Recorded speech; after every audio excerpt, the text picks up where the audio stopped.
saat ini yaitu dalam ibadah doa. Ya, saya percaya ada pesan Tuhan yang Yesus akan disampaikan kepada kita, yaitu kebenaran firman Tuhan. Ya, mari kita buka dalam kitab Daniel pasal yang pertama ayat yang ke-8. Pasal yang pertama ayat yang ke-8 kita akan sama-sama membaca dengan semangat. 2, 3, ya. Daniel berketetapan untuk tidak menajiskan dirinya dengan santapan raja, dengan anggur yang biasa diminum raja. Dipintanya kepada pemimpin pegawai istana itu supaya dia tidak bisa menajiskan dirinya. Oke, demikian pembacaan firman Tuhan. Saya memberikan tema kepada kita pada siang hari ini, ya, dampak hati yang berkomitmen. Ya, dampak hati yang berkomitmen. Saudaraku, ya, yang pertama saya berikan kepada kita pengertian daripada apa itu komitmen. Komitmen itu adalah merupakan suatu janji atau ikrar, ya, ataupun tekad yang disertai oleh kekuatan daripada Roh Kudus. Ya, komitmen itu adalah merupakan janji, ikrar atau tekad yang disertai dengan pekerjaan Roh Kudus. Adakah komitmen itu setia atau tidak setia? Itu ada. Ada memang orang yang berkomitmen setia dan ada juga yang tidak setia. Nah, itu yang kita akan belajar pada pagi hari ini. Nah, saudaraku yang dikasihi oleh Tuhan Yesus, ya, komitmen itu sangat dibutuhkan atau sangat diperlukan dari pribadi seseorang. Karena kalau kita tidak komitmen, maka kita akan susah atau bisa saja kita tidak mencapai visi yang kita rindukan. Ya, keinginan yang kita rindukan itu bisa tidak tercapai kalau tidak ada komitmen dalam diri kita masing-masing. Makanya sangat dibutuhkan untuk komitmen dari pribadi seseorang, apalagi kita yang namanya anak-anak Tuhan.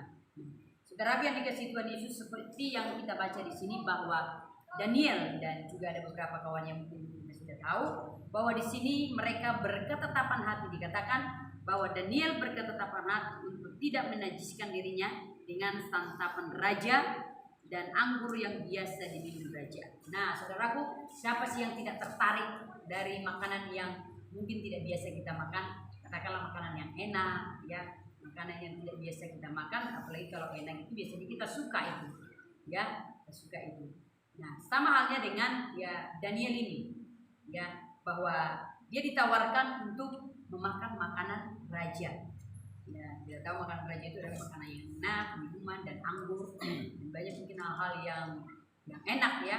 Ya, tetapi di sini, ya, Daniel dan juga sahabat-sahabatnya berkomitmen untuk tidak menajiskan dirinya. Nah, artinya apa? Ada komitmen di dalam dirinya. Ya, nah, sebenarnya dikatakan oleh raja supaya semuanya akan minum dan makan makanan raja, nah, supaya nanti mereka itu akan lebih kuat, lebih strong, ya kan? Tetapi Daniel berkomitmen dan berketetapan hati bahwa tidak akan makan dan minum minuman daripada raja itu.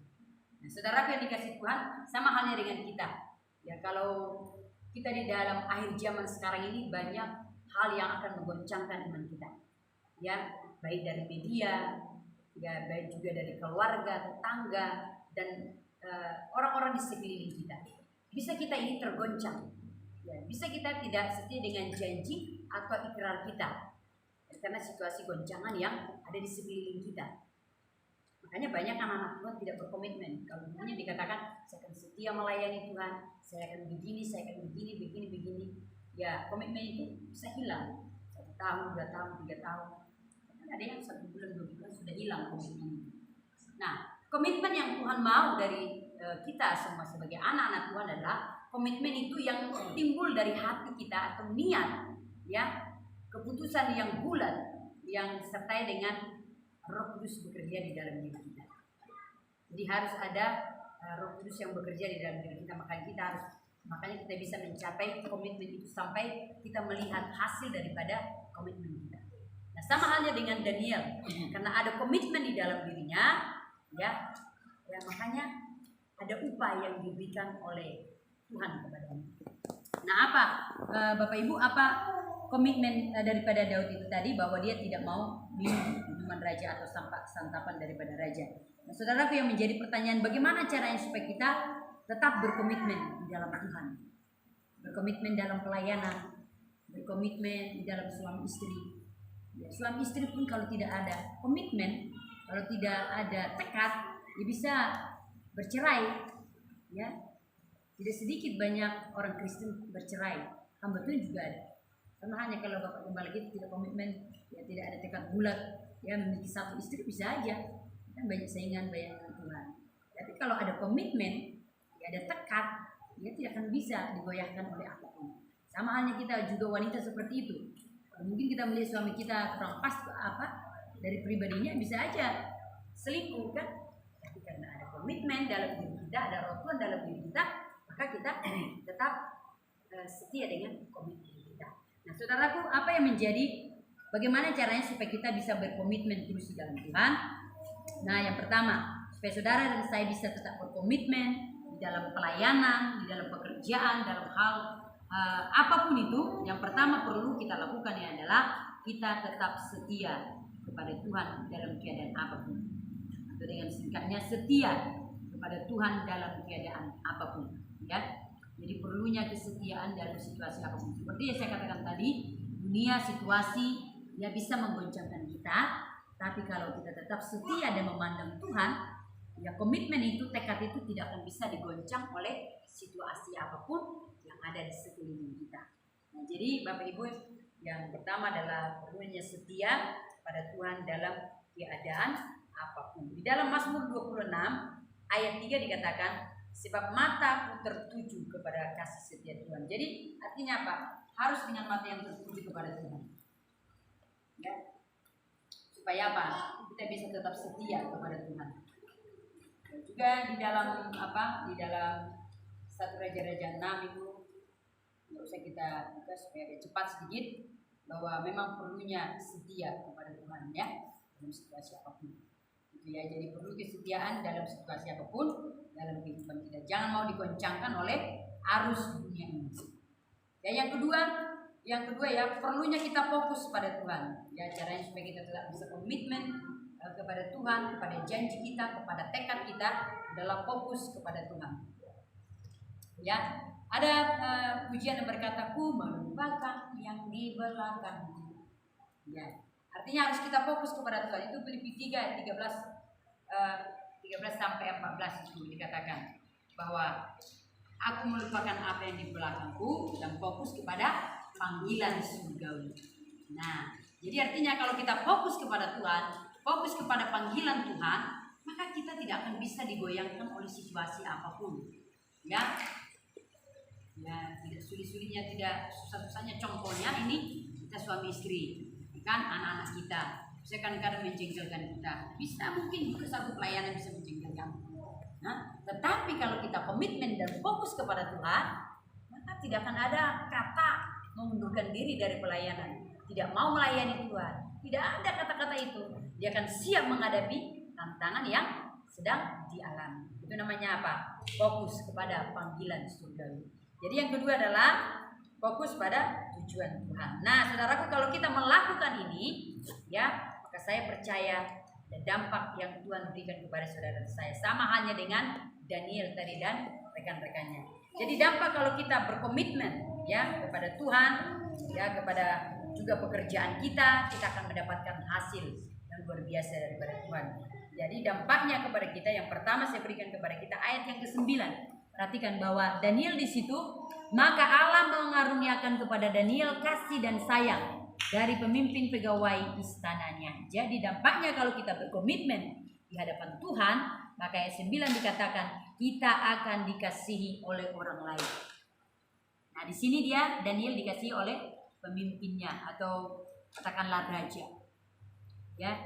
Jadi kalau kita komitmen, kita akan dikasihi orang lain. Itu bisa pemimpin, itu bisa juga teman kita, satu pelayanan atau orang lain di luar sana. Orang akan mengasihi kita karena ada komitmen. Makanya kalau ada orang berkomitmen, sering kita kayak gini bilang kan, ada komitmen dia itu, komitmen dengan perkataannya. Ya sering kan kita hadapi seperti itu ya, ada komitmen gua jelas gitu. Kadang-kadang ya seperti itulah manusia, kan? Nah, tetapi kalau orang yang berkomitmen, maka kita akan dikasih orang lain, orang akan senang dengan kita. Nah, gitu ya. Yang kedua, apa dampaknya kalau kita berkomitmen kepada Tuhan? Yang kedua, ayat yang ke-17 saya berikan kepada kita. Ayat yang ke-17 saya baca, kepada keempat orang muda itu Allah memberikan pengetahuan dan kepandaian tentang berbagai-bagai tulisan dan hikmat. Sedangkan Daniel juga mempunyai pengertian tentang berbagai-bagai penglihatan dan mimpi. Jadi saya berikan kepada kita, kalau kita memiliki komitmen di hadapan Tuhan, ya dikatakan di situ poin yang dulu saya berikan, bahwa Tuhan memberikan hikmat dan karunia kepada kita. Karunia apa? Nah, kita perhatikan ayat 17 itu bisa dikasih Tuhan karunia penglihatan, karunia mimpi, karunia bahasa roh, karunia menasehati orang lain. Ada banyak karunia yang Tuhan berikan, dan juga dikatakan di situ diberikan kecerdasan. Itu hal yang luar biasa. Makanya tidak rugi kalau saudara dan saya komitmen di hadapan Tuhan. Ada upaya yang besar yang menanti saudara-saudara kalau kita komitmen di hadapan Tuhan. Karena itu mari Bapak Ibu mulai hari ini, ya mari terus berkomitmen kepada Tuhan. Komitmen mungkin waktu-waktu yang di belakang kita tidak setia dengan komitmen kita, tapi mari ke depan Tuhan mengajar kita pada pagi hari ini supaya kita berkomitmen. Karena kalau orang yang berkomitmen itu akan diberkati oleh Tuhan, ya, dan Tuhan juga senang kepada orang yang berkomitmen. Ya, ini firman Tuhan yang boleh saya berikan kepada kita Bapak Ibu. Ya, marilah berkomitmen di hadapan Tuhan, karena orang yang berkomitmen akan diberkati Tuhan. Sama dengannya Daniel dan juga sahabat-sahabatnya, Tuhan memberkati mereka, memberikan pengetahuan, karunia kepada mereka, dan mereka menjadi orang yang disukai banyak orang. Demikian juga dengan halnya bagi kita semuanya, mari kita komitmen dalam pelayanan, komitmen dalam doa-doa, komitmen dalam hal memberi, komitmen juga dalam hal memperhatikan, ya, bahkan dalam hal lagi yang banyak. Mari komitmen kepada Tuhan, sehingga apa? Hati Tuhan tertuju kepada saudara dan saya. Firman Tuhan yang saya bagikan, kalau ada yang mau ditambahkan, ya. Puji Tuhan, mari kita berdoa. Saya minta kesediaan daripada Ibu Dion, pimpin kita dalam firman Tuhan yang sudah saya bagikan kepada kita siang hari ini. Terima kasih Tuhan, kami bersyukur Tuhan kepada Tuhan kamu yang daripada sebagian Tuhan yang baik. Bila Tuhan engkau berikan kekuatan keterangan dalam melakukan Tuhan firman Tuhan, sehingga kami komitmen di segala hal dalam pelayanan Tuhan Yesus. Semakin ini Tuhan, semakin kami mendekatkan diri kepada Tuhan, memberi waktu kami, bahkan Tuhan memberi Tuhan Yesus Bapa yang baik, Tuhan yang bisa kami persembahkan kepada Tuhan.